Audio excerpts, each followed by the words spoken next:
아기 탄생의 기쁜 소식이 온 가정에 들려지기를 주님의 이름으로 축원합니다. 어떤 시골의 농부가 자신에게 대출을 해준 그 은행 직원에게 방문을 했답니다. 그 직원을 만나서 이렇게 얘기합니다. 좋은 소식이 있고 나쁜 소식이 있는데 무엇 먼저 들으실래요?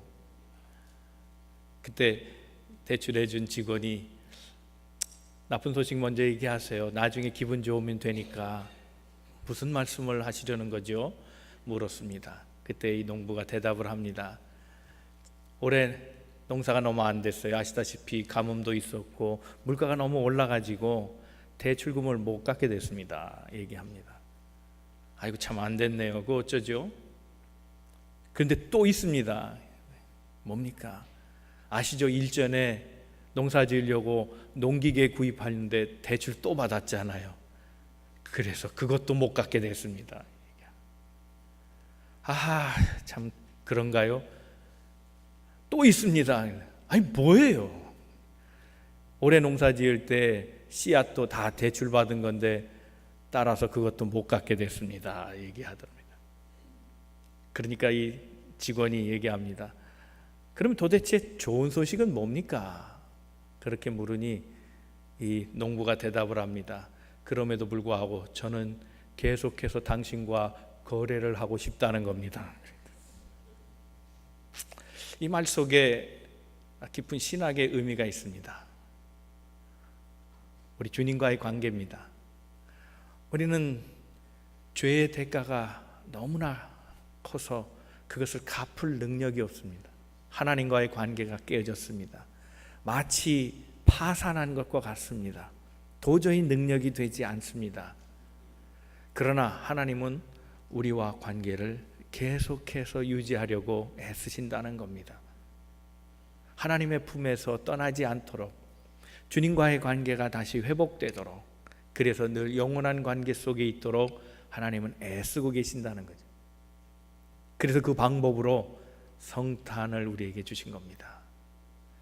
이 성탄은 우리에게 주시는 하나님의 기쁜 소식입니다. 오늘 본문 말씀 10절에 보면 기쁜 소식을 알려줍니다. 같이 한번 말씀을 읽겠습니다. 시작. 천사가 그들에게 말하였다. 두려워하지 말아라. 나는 온 백성에게 큰 기쁨이 될 소식을 너희에게 전해준다. 큰 기쁨이 될 소식, 그것이 바로 예수 그리스도의 오심입니다. 주님은 우리에게 큰 기쁨이 되어 주셨습니다. 좌절하고 망가지고 파산하고 죄의 대가를 치룰 방법이 없어서 고민하는 우리들에게 기쁨의 소식이 되어 주셨습니다. 영원한 희망과 소망이 되어 주시고, 그리고 우리의 믿음이 되어 주시고 은혜 자체이십니다. 오늘 대강절 셋째 주를 맞아서 이 주님의 큰 기쁨의 소식이 우리 모든 성도들 가운데 있기를 다시 한번 주님의 이름으로 축원합니다. 오늘 말씀을 들으며 우리 은혜가 더 새겨지는 축복의 시간이 되시기 바랍니다. 옆에 분 서로 권면하시고 말씀 듣겠습니다. 하나님은 오늘도 당신을 향한 계획을 가지고 계십니다. 첫 번째 큰 기쁨이 될 소식은 예수님께서는 우리 모든 맡은 일에 충성하는 자들에게 오신다는 겁니다. 주님은 충성하는 자, 신실한 자, 성실한 자에게 찾아오셔서 기쁨이 되어 주십니다. 예수 그리스도를 처음으로 알게 된 사람들이 목자들입니다. 오늘 본문의 시작 8절에 그렇게 말합니다. 한번 읽겠습니다. 시작. 그 지역의 목자들이 들에서 밤을 새우면서 자기들의 양떼를 지키고 있었는데, 이렇게 시작합니다. 목자들이라 그랬습니다. 이 목자들은 생계를 위해서 양을 쳤습니다. 그런데 한밤에도 쳤습니다. 낮에만 하는 것이 아닙니다. 밤에도 해야 합니다. 양들을 지켜야 되기 때문에 그렇습니다. 수고가 끝이지 않습니다. 추위를 견뎌야 하고 또 늑대나 이리의 습격을 막기 위해서 긴장하면서 한밤을 지내야 합니다. 그 애쓰고 힘씀이 그들에게 있었다는 겁니다. 그들은 성실한 자들이었습니다. 신심 어린 마음으로 하지 않았다면 밤에 일하지 않았을 겁니다. 낮에 수고를 그쳤을 겁니다. 그런데 그들은 성실했기에 밤에도 일한 겁니다. 이 성실함 가운데 주님이 오신다는 소식을 알게 된 겁니다. 그러나 사실 생각해 보면 당시에 이 목자라는 직업은 그렇게 좋은 직업이 아니었습니다. 왜 목자가 좋은 직업이 아니었는가? 여러 가지 이유가 있습니다만은 장사할 때 때때로 젖을 속이는 사람이 있습니다. 양을 부풀리고 고기를 팔 때도 때로 근수를 속이기도 하고 더 많은 이익을 남기려고 하는 그런 사람들이 있었습니다. 그래서 무언가 이득을 취하는 직업을 좋은 직업으로 생각하지 않은 겁니다. 또 하나, 재물을 잡을 때 피를 내야 되고 하는 이런 과정에서 피를 묻히는 직업이라 좋지 않은 직업일 수도 있었습니다. 더 나아가서 노력하지 않아도 되는 직업입니다. 그저 어릴 때부터 자기들 가축을 키우면서 자라납니다. 특별한 기술을 갖지 않아도 됩니다. 무슨 투자를 해서 준비해야 되는 것도 아닙니다. 그저 자기 집에서 기르는 양떼들 돌보는 그 직업, 특별한 노력이나 특별한 투자가 없어도 되기에 이 직업은 그렇게 좋은 직업, 선망의 직업은 아니었습니다. 누구나 할 수 있는 것이기 때문에 그렇습니다. 때때로 그래서 이런 직업이기에 이스라엘 대부분의 사람들은 이 목자를 좋지 않게 여기고 때로는 사기꾼으로 몰기도 하고 때로는 도적질하는 사람처럼 그렇게 취급을 했던 그런 경향이 있었습니다. 그러나 그런 가운데도 오늘 예수의 소식을 알게 된 이 첫 번째 목자들은 성실함 가운데 자기의 삶을 지냈습니다. 직업은 귀천이 있겠습니까? 다만 나쁜 직업, 좋은 직업은 가려야 되겠죠.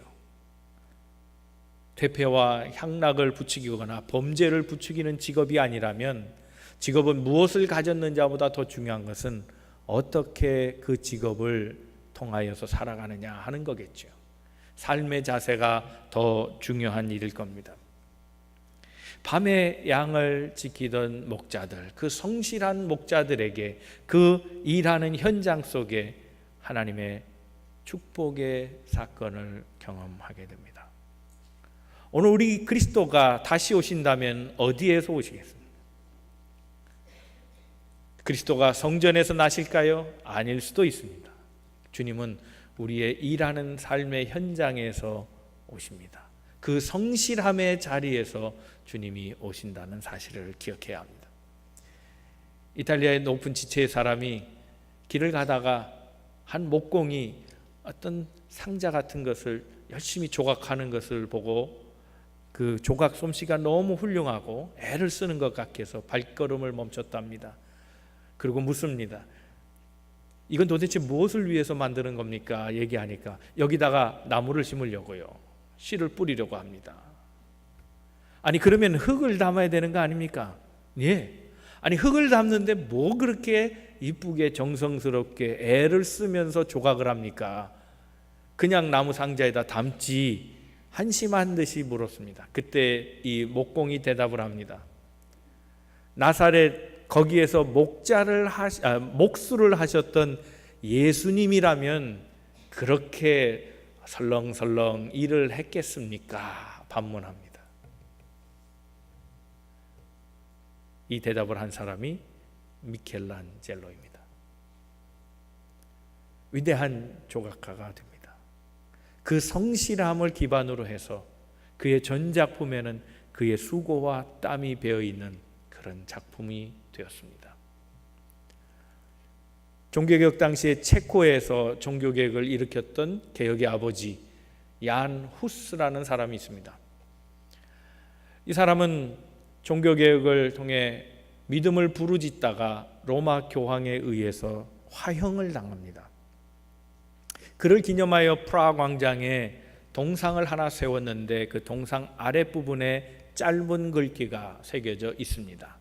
얀 후스에 대한 얘기입니다. 이 얀 후스, 그는 성실을 배웠고 성실하게 살았고 성실을 사랑했고 성실을 지켰다. 그렇게 써놨습니다. 그의 온 삶은 성실이었습니다. 그가 성실하지 않았다면 믿음을 부르짖지 않았을 겁니다. 죽음의 자리도 면할 수 있었을 겁니다. 그러나 그는 하나님 앞에 신실했기에 그는 죽음마저도 불사하고 그의 삶을 온건하게 올곧이 지낼 수 있었습니다. 미국 각지에 약 1700개의 매장을 갖고 있는 백화점 JC페니의 첫 번째 창업자 페니는 그의 남긴 자서전에서 이런 말을 합니다. 나의 자본은 오직 신의와 성실뿐이었다 얘기합니다. 신의와 성실, 그것으로 기업을 일구었음을 얘기합니다. 세상에서 가장 아름다운 일이 있다면 그것은 자기 맡은 일에 성실한 사람일 겁니다. 주께서도 말씀을 통해서 우리에게 권면을 주십니다. 하나님의 말씀은 우리에게 이야기합니다. 맡은 자에게 구할 것은 성실이라 얘기합니다. 개역성경에는 충성이라 했고 새번역에는 신실함이라 이렇게 번역했습니다. 맡은 자에게 구할 것은 신실함입니다. 자기의 삶에서 최선을 다하는 사람, 사명으로 알고 일하되 즐길 줄도 아는 사람, 충성하며 신실하되 앞과 뒤를 살펴보고 옆 사람도 돌아볼 줄 아는 사람, 그래서 삶이 늘 신실함 가운데 즐거움으로 일하는, 그래서 변치 않는 사람, 이 사람이 가장 행복한 사람입니다.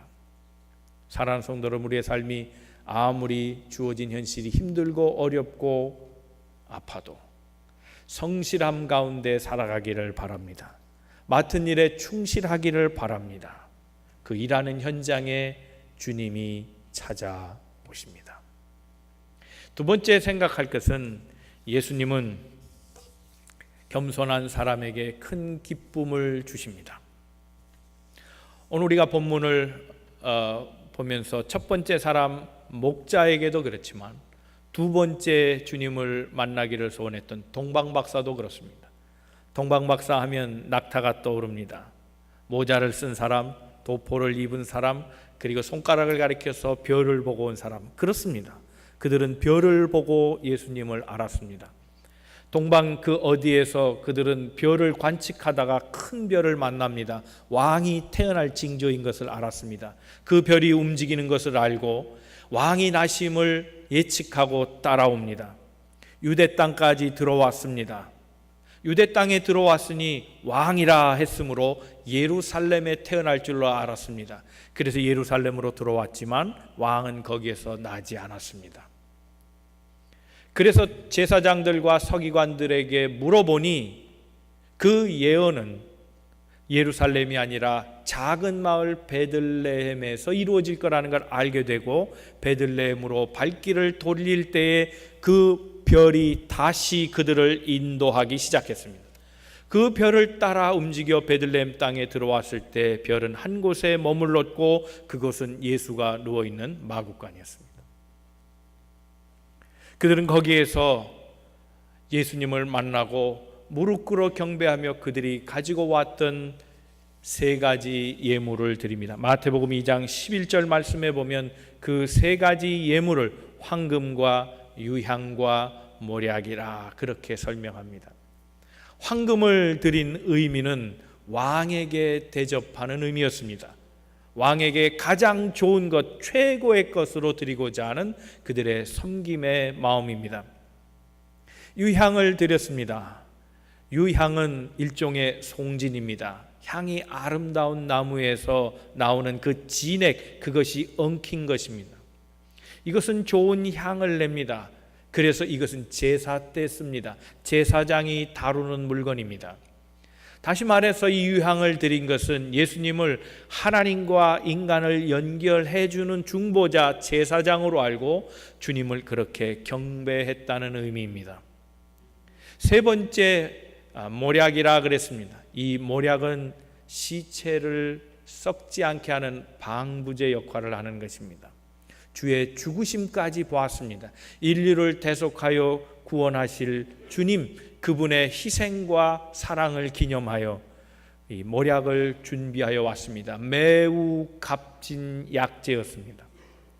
그들은 예수 앞에 엎드려 절하며 가장 좋은 것으로 의미 있게 주님 앞에 내어놓은 겁니다. 사실 그들을 보면 그렇게 엎드릴 존재들이 아닙니다. 예수가 무엇이라고 그들이 엎드리겠습니까? 그들은 지체 높은 사람들입니다. 고상한 사람들입니다. 점성가였습니다. 집에서 개인적으로 하는 사업이 아니라 국가를 위해서 점을 치는 사람들입니다.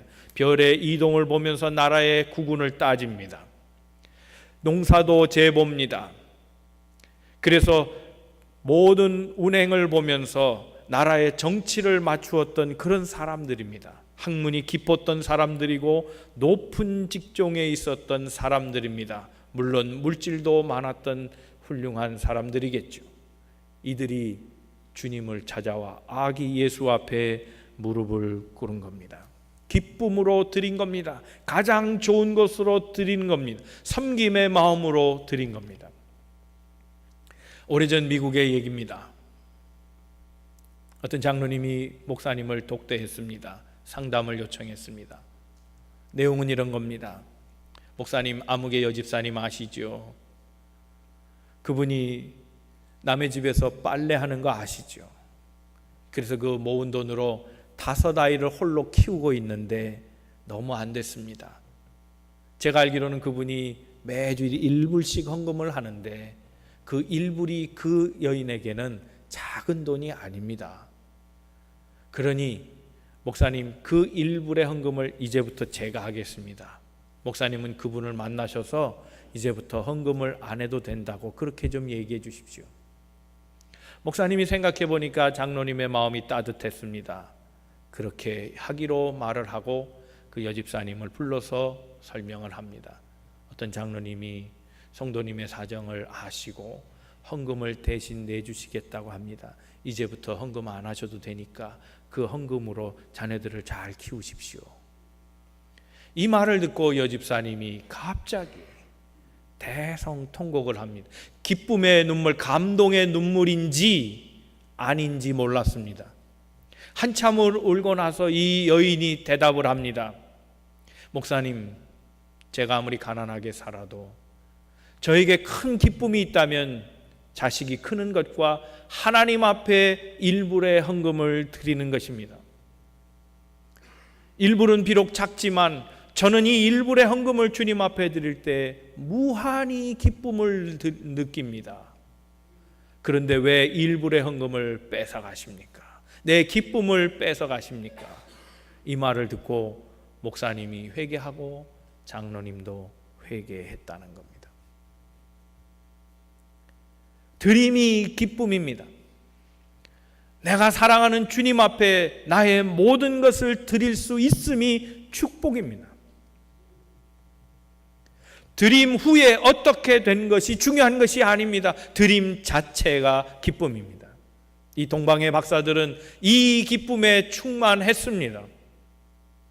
그들은 높은 지체의 사람이었지만 예수 그리스도 앞에서 무릎을 꿇고 겸손하게 낮아져서 자신이 드릴 수 있는 가장 좋은 것을 준비하여 주님 앞에 드린 겁니다. 낮은 데 은혜가 임합니다. 겸손함의 축복이 있습니다.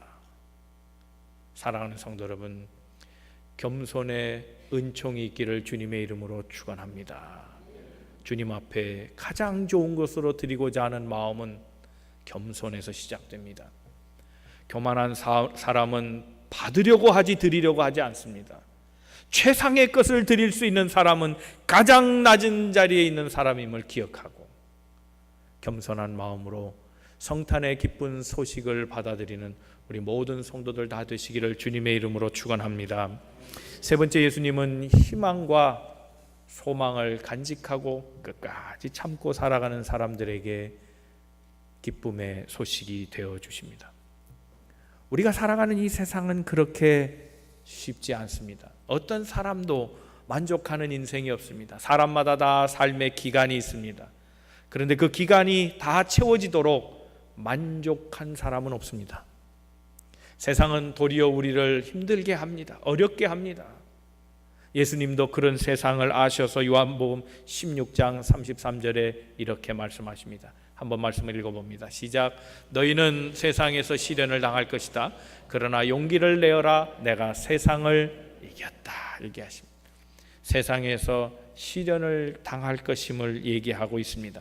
세상엔 온갖 위험과 환난과 어려움이 도사리고 있습니다. 그래서 수고와 땀이 그치지 않습니다. 그러나 그럼에도 불구하고 우리는 희망을 가져야 합니다. 왜냐하면 주님께서 세상을 이기셨기 때문입니다. 희망이란 내가 믿고 있는 그것이 현실이 될 것이다라고 소망하는 겁니다. 내가 원하는 것은 반드시 이루어진다. 그것이 희망일진데 희망을 간직한 사람에게는 반드시 기쁨의 소식이 임할 것입니다. 예수님은 이런 절망을 느끼고 살아가는 인생에 희망이 되어 기쁨의 소식으로 우리에게 오셨습니다. 그런 의미에서 성탄은 나심이 아니라 오심입니다. 주님은 희망을 주시기 위해 오셨습니다. 여러분, 말구유를 생각하면 말구유 안에는 희망이 없는 것처럼 보입니다. 말구유, 그것은 무엇입니까? 말의 먹이통입니다. 말의 먹잇감이 담기는 겁니다. 그런데 주님은 그 위에서 나셨습니다. 즉 예수님은 이 땅에 먹잇감이 되신 겁니다. 그 먹잇감, 사실은 그 먹잇감이 우리였습니다. 세상의 먹잇감이 우리였습니다. 죄의 먹잇감이 우리였습니다. 우리가 먹혀야 되는데 주님이 말구유에서 주님이 먹히신 겁니다. 이걸 어려운 말로 하면 중보라 합니다. 그러나 어려운 말이 아니어도 이 말은 하나님의 사랑이 우리 안에 그의 몸과 마음과 정성 그리고 육신과 피까지 다 주신 그 사랑으로 표현되어 있음을 말하지 아니할 수 없습니다. 그러므로 마국간은 희망의 터전입니다. 말구유는 소망의 자리였습니다. 우리를 위한 하나님의 사랑이기 때문에 그랬습니다. 그렇습니다. 주님은 이렇게 볼품없는 곳에 나셨습니다. 이사야 53장 2절 말씀에도 주를 설명하여 이렇게 예언합니다.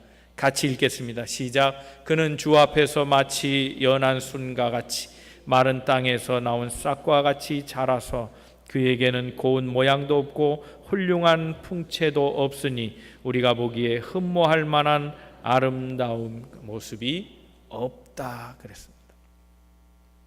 마른 땅 갈라져 버렸습니다. 먼지가 풀풀 날립니다.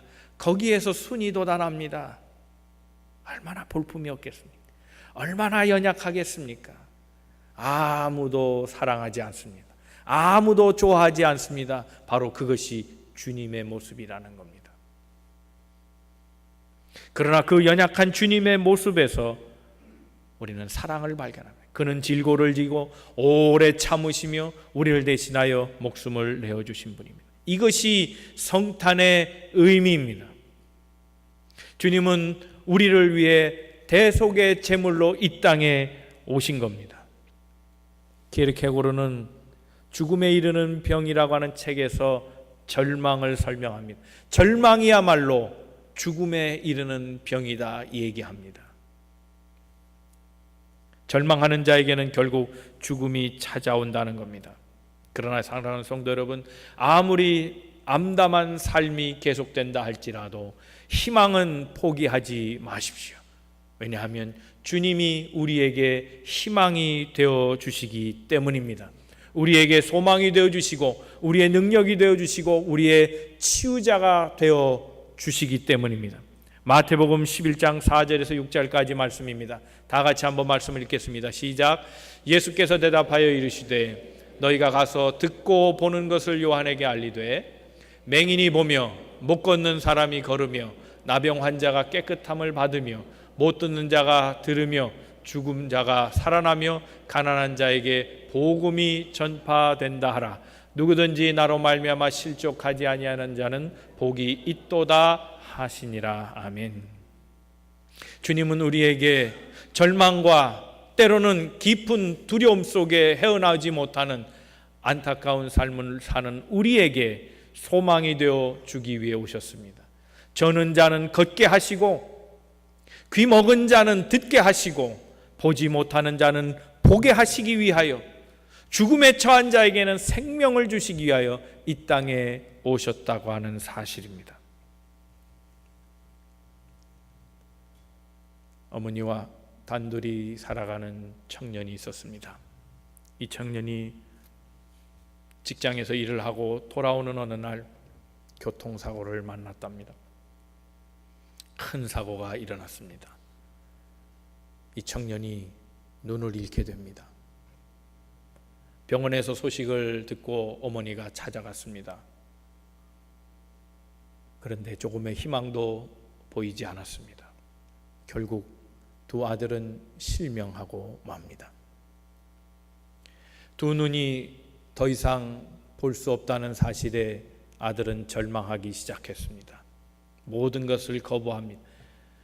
사람의 손길을 거부하고 어머니마저 거부하고 먹는 것도 거부합니다. 고통의 시간으로 침상에 서 있을 때 그에게 소식이 들려옵니다. 누군가가 안구 하나를 기증한다는 겁니다.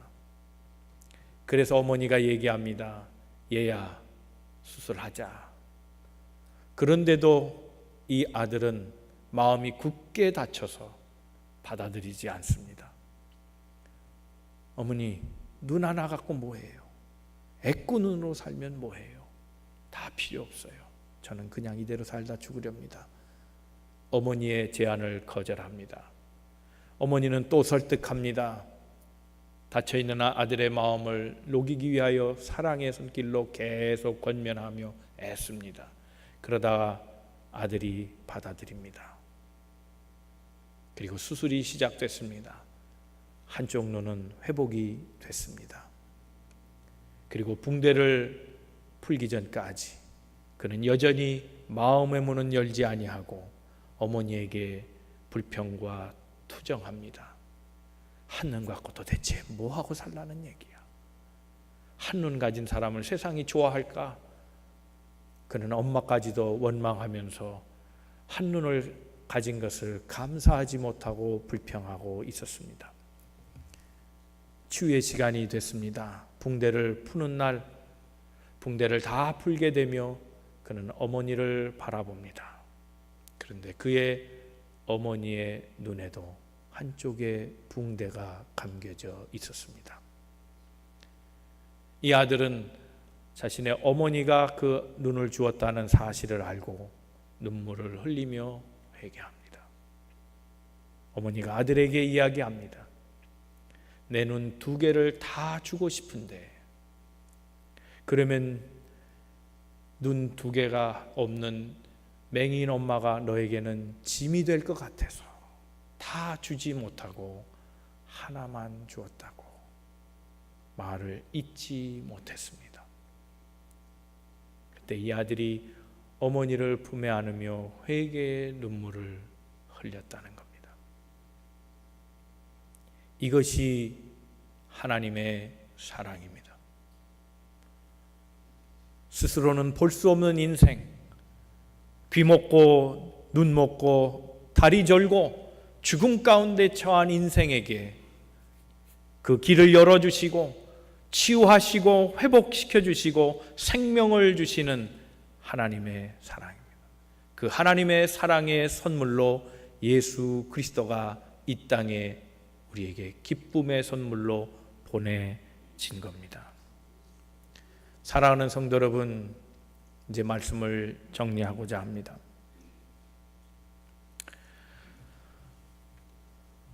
어떤 전도사님이 선배 목사님에게 설교를 부탁했습니다. 전화로 말씀을 드리니 본문을 얻었습니다. 시편 23편의 본문입니다. 목사님 제목은요, 선대 목사가 제목을 알려줍니다. 여호와는 나의 목자시니. 여호와는 나의 목자시니 뒷말이 없습니다. 그래서 전도사님이 묻습니다. 목사님 그 뒤에는요? 그러니 목사님이 또 전화로 얘기합니다. 여호와는 나의 목자시니 그것 말고 뭐 다른 게 더 필요해? 이렇게 대답을 했습니다. 목사님이 해당 일에 교회에 가서 예배하려고 갔는데 주보를 받아들고 깜짝 놀랐습니다. 자신의 설교 제목이 여호와는 나의 목자시니 그거 말고 또 뭐가 필요해로 되어 있는 거예요. 사실 그렇지 않습니까? 예수님 말고 뭐가 더 필요하겠습니까? 우리 인생의 모든 것을 아시고 힘들고 어렵고 고통 중에 있는 삶 속에 우리를 찾아오셔서 회복의 길로, 사랑의 손길로, 치유의 능력으로 절망 가운데 우리에게 소망이 되어주신 주님, 그분 외에 또 무엇이 필요하겠습니까? 오늘 이 성탄의 기쁜 소식은 삶에 충실한 자에게 전해지는 복된 소식입니다.